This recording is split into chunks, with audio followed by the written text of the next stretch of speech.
Hello friends, welcome to class में आज का टॉपिक है हमारे लिए उत्सर्जन तंत्र।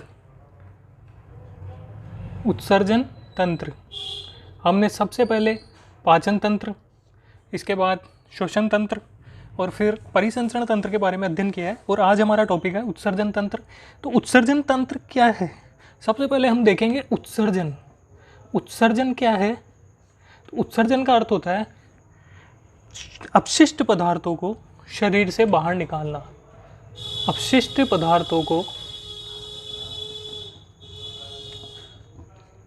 शरीर से बाहर निकालने की क्रिया, शरीर से बाहर निकालने की क्रिया उत्सर्जन कहलाती है। अपशिष्ट पदार्थों को शरीर से बाहर निकालने की क्रिया उत्सर्जन कहलाती है। तो अपशिष्ट पदार्थ शरीर में आया कहाँ से है, ये प्रश्न बनता है।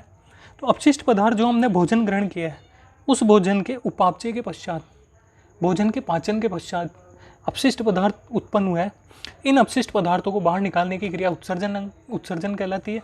और उत्सर्जन की प्रक्रिया में जो अंग शामिल होते हैं उन्हें उत्सर्जी अंग और उत्सर्जी अंग मिलकर उत्सर्जी तंत्र या उत्सर्जन तंत्र का निर्माण करते हैं। तो देखिए कौन कौन से पदार्थ हैं जिन्हें अपशिष्ट के रूप में जाना जाता है या अपशिष्ट के रूप में बाहर निकाला जाता है। तो देखिए अमोनिया, यूरिया, यूरिक अम्ल, CO2 यानी कार्बन डाइऑक्साइड, ये सभी अपशिष्ट पदार्थ है। तो अमोनिया, यूरिया, यूरिक अम्ल, इनका उत्सर्जन मुख्य रूप से किडनी या वृक्क के द्वारा होता है। वृक्क हमारी बॉडी का सबसे मेन उत्सर्जी अंग है और कार्बन डाइऑक्साइड का उत्सर्जन मुख्य रूप से फेफड़ों के द्वारा होता है या फेफड़ों के माध्यम से होता है। ये विशेष रूप से जो नाइट्रोजनी अपशिष्ट पदार्थ है, इनका उत्सर्जन, नाइट्रोजनी अपशिष्ट पदार्थों का उत्सर्जन किडनी के द्वारा होता है।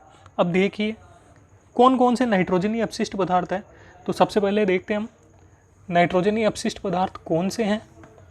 तो अमोनिया,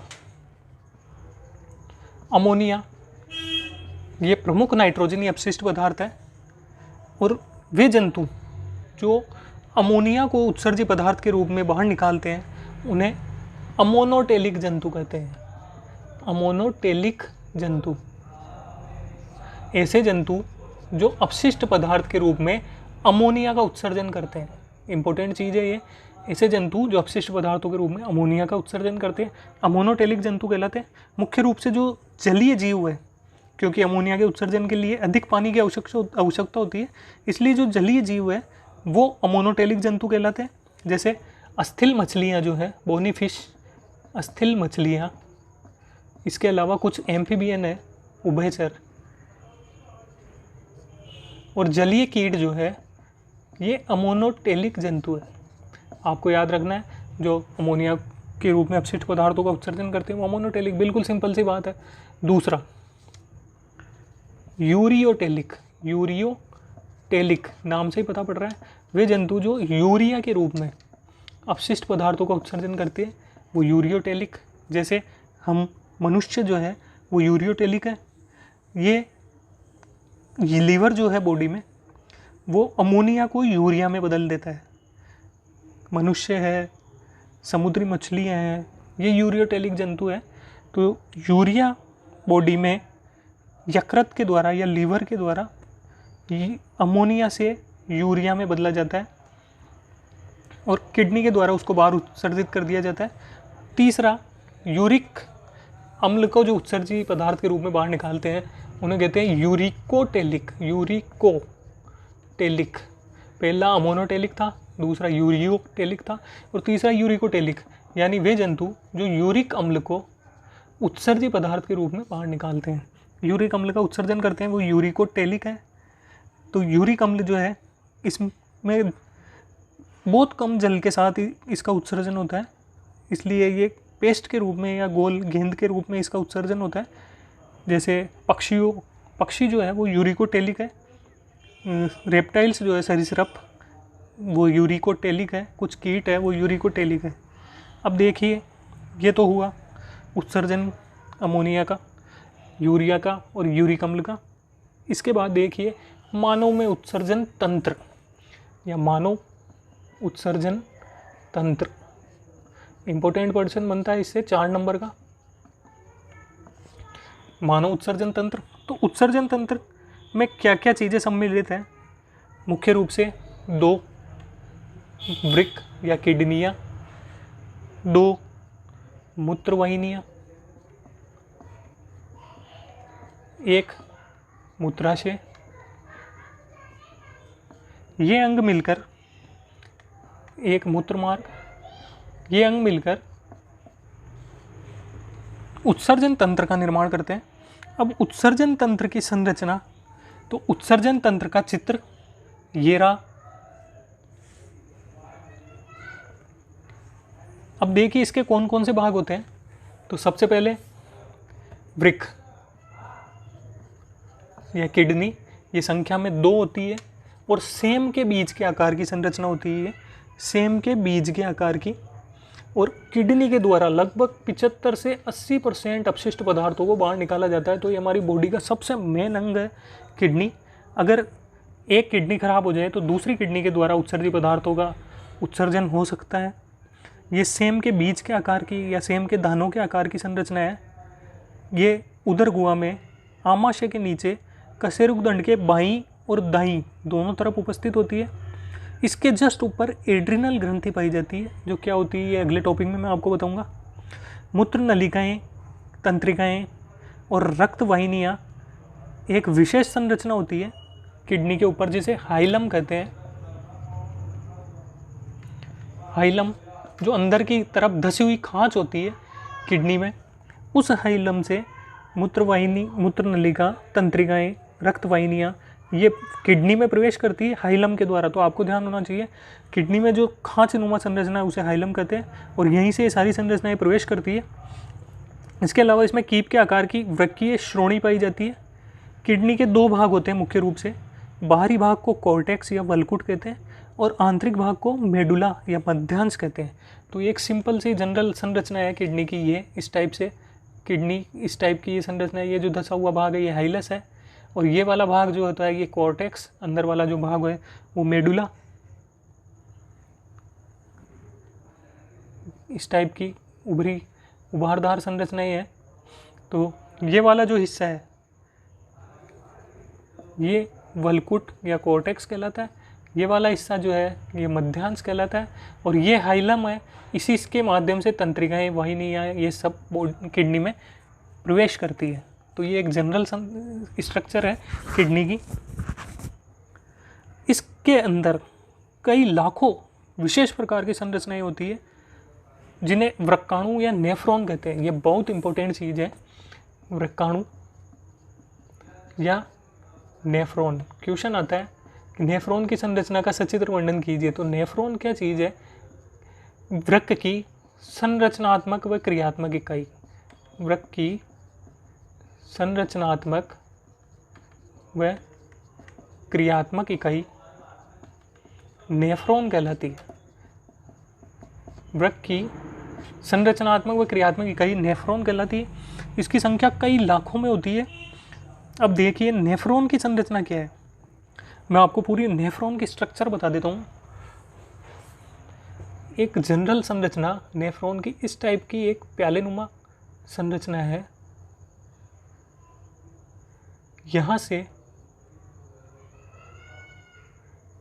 एक नलिका रूपी संरचना होती है, ये यू आकार की स्ट्रक्चर होती है यहाँ, और ये इस टाइप की संरचना है ये नेफ्रॉन की।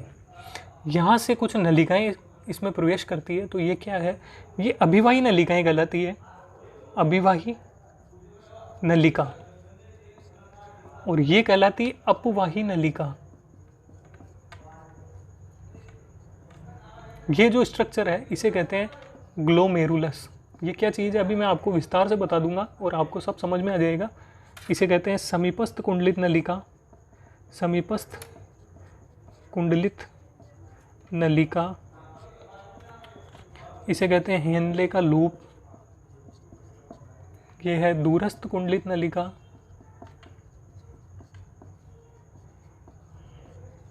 और ये है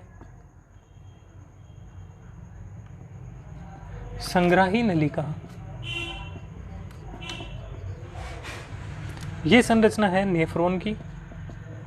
अब मैं इसी में ही आपको पूरी नेफ्रॉन की संरचना और इसकी कार्यप्रणाली विस्तार से बता देता हूँ। इस डायग्राम से ही आपको सारा समझ में आ जाएगा। तो देखिए, ये अभिवाही नलिका है। इस अभिवाही नलिका के माध्यम से रक्त जो जिसमें अपशिष्ट पदार्थ घुले हुए हैं, जिनका किडनी को छनन करना है या प्योर करना है उसे, ये अभिवाही नलिका के माध्यम से इसमें आते हैं। ये प्यालेनुमा जो संरचना है, ये बोमेन कैप्सूल कहलाती है। Bowman capsule. और बोमेन कैप्सूल और ग्लोमेरुलस को सम्मिलित रूप से मेलपीगी कोश कहते हैं। मेलपीगी कोश। तो अब देखिए आप, बिल्कुल इजी स्ट्रक्चर है। अभिवाही नलिका के द्वारा अपशिष्ट पदार्थ इसमें लाया जाता है। ये ग्लोमेरुलस छलनी की तरह कार्य करता है। तो जो भी उपयोगी पदार्थ है, ग्लूकोज है, अमीनो एसिड है, इनको पुनः अवशोषित किया जाता है यहाँ। तो मुख्य रूप से इसमें 3 प्रकार की क्रियाएं होती है: गुच्छीय निस्यंदन, पुनः अवशोषण और स्त्रवण। गुच्छीय निस्यंदन, ये मैं आपको व्रक्काणु से या मूत्र निर्माण की प्रक्रिया को बता रहा हूँ आपको। मूत्र निर्माण किस तरह से होता है। गुच्छीय निस्यंदन, पुनः अवशोषण, ये सारी चीज़ें मैं इसी में बता दूंगा आपको, बिल्कुल क्लियर हो जाएगा ये। स्त्रवण, तो देखिए गुच्छीय निस्यंदन क्या है। जो अभिवाही धमनी अपशिष्ट ब्लड लाती है, इसके साथ जो उपयोगी पदार्थ है बॉडी में, जिन्हें वापस ग्लोमेरुलस छान के और अपवाही धमनी के माध्यम से, अपवाही नलिका के माध्यम से पुनः बॉडी में प्रवेश करा देता है, या यहाँ पे छानने के बाद ये इसके द्वारा शरीर में प्रवेश करती है। यहाँ जो अपशिष्ट पदार्थ है, यूरिया है या यूरिक एसिड या जो भी अमोनिया, जो अब हमारी बॉडी के लिए हानिकारक पदार्थ है, वो यहाँ से छन के समीपस्थ कुंडलित नलिका में आते हैं। तो यहाँ गुच्छीय निस्यंदन हो गया। अब इस जगह इसका पुनः अवशोषण होता है ग्लोमेरुलस के द्वारा। वो जो उपयोगी पदार्थ है वो वापस अवशोषित कर लिए जाते हैं। समीपस्थ कुंडलित नलिका में अगर जल की मात्रा है या कोई उपयोगी पदार्थ जो बॉडी के लिए लाभदायक है, जैसे ग्लूकोज, अमीनो एसिड या जो भी उपयोगी पदार्थ है, वो यहाँ से वापस अवशोषित कर लिए जाते हैं। इसकी दीवारें जो हैं घनाकार उपकला कोशिकाओं की बनी हुई होती है और ये पुनः अवशोषण में सहायता करती है। इसके बाद हेनले का लूप, ये यू आकार की संरचना होती है और इसमें जल का अवशोषण होता है। कई कंपटीशन एग्जामों में क्वेश्चन भी आया हुआ है कि मरुस्थलीय जंतुओं में व्रक्काणु का या नेफ्रॉन का, नेफ्रॉन को व्रक्काणु भी कहते हैं, ये चीज़ आप ध्यान रखना। व्रक्काणु के मरुस्थलीय जंतुओं में, रेगिस्तानी जंतुओं में कौन सा भाग ज़्यादा विकसित होता है, क्योंकि उनको जल की आवश्यकता अधिक होती है, तो जल का अवशोषण करना होता है, इसलिए उनमें हेनले का लूप ज़्यादा विकसित होगा। फिर यहाँ दूरस्थ कुंडलित नलिका में फिर भी अगर कोई उपयोगी पदार्थ रह गया है तो पुनः अवशोषण होता है उसका। इसके बाद स्त्रवण होता है। तो जो अपशिष्ट पदार्थ है वो संग्राही नलिका में इकट्ठा कर लिया जाता है और ये संग्राही नलिका आगे जाकर मूत्राशय में खुलती है। तो ये वापस, ये किडनी का जो पार्ट है, एक जो लाखों नलिकाएं मिलकर नेफ्रॉन बनाती है। सबसे पहले हमने किडनी देखा था, वृक्क के बारे में अध्ययन करने के बाद हमने नेफ्रॉन की संरचना के बारे में देखा है। तो ये नेफ्रॉन, ये संग्राही नलिका में अपशिष्ट पदार्थ इकट्ठा हुआ है और यहाँ से मूत्राशय थैलेनुमा संरचना होती है। एक पेशी थैलेनुमा जो किडनी से जो भी मूत्र आता है उसका भंडारण करती है। ये नाशपाती के आकार का है और लगभग 400 से 600 ml मूत्र, 400 से 600 मिलीलीटर मूत्र इसमें मूत्राशय में इकट्ठा होता है। मूत्राशय के बाद मूत्र नलिका से मूत्राशय जुड़ा हुआ होता है।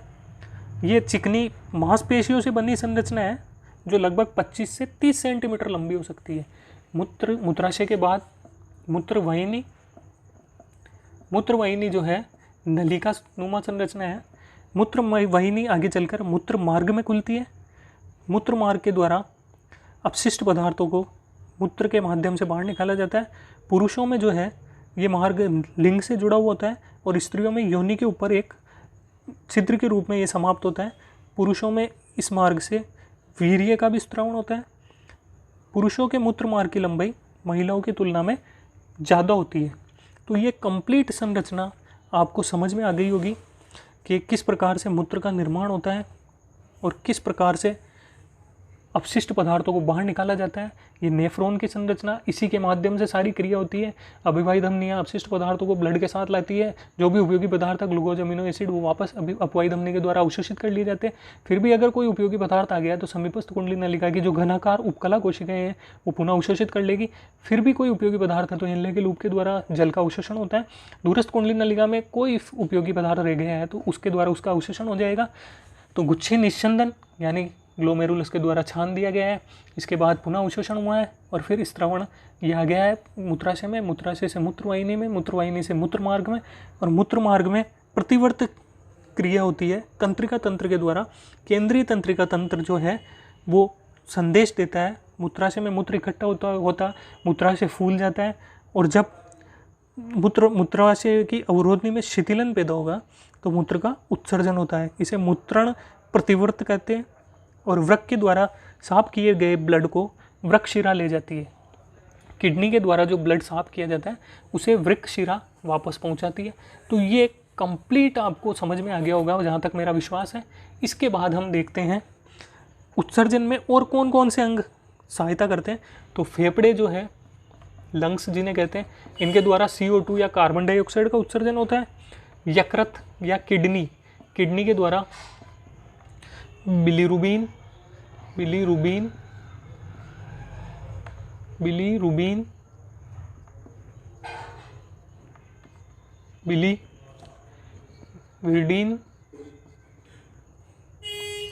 स्टीरॉइड, हार्मोन, विटामिन्स, इनका उत्सर्जन होता है यकृत के द्वारा। मल, ये स्टीरॉइड आदि का मल के साथ उत्सर्जन करते हैं। इसके अलावा त्वचा, ये प्रमुख अन्य उत्सर्जी अंग है किडनी के अलावा। त्वचा, इसके द्वारा नमक, यूरिया, लैक्टिक अम्ल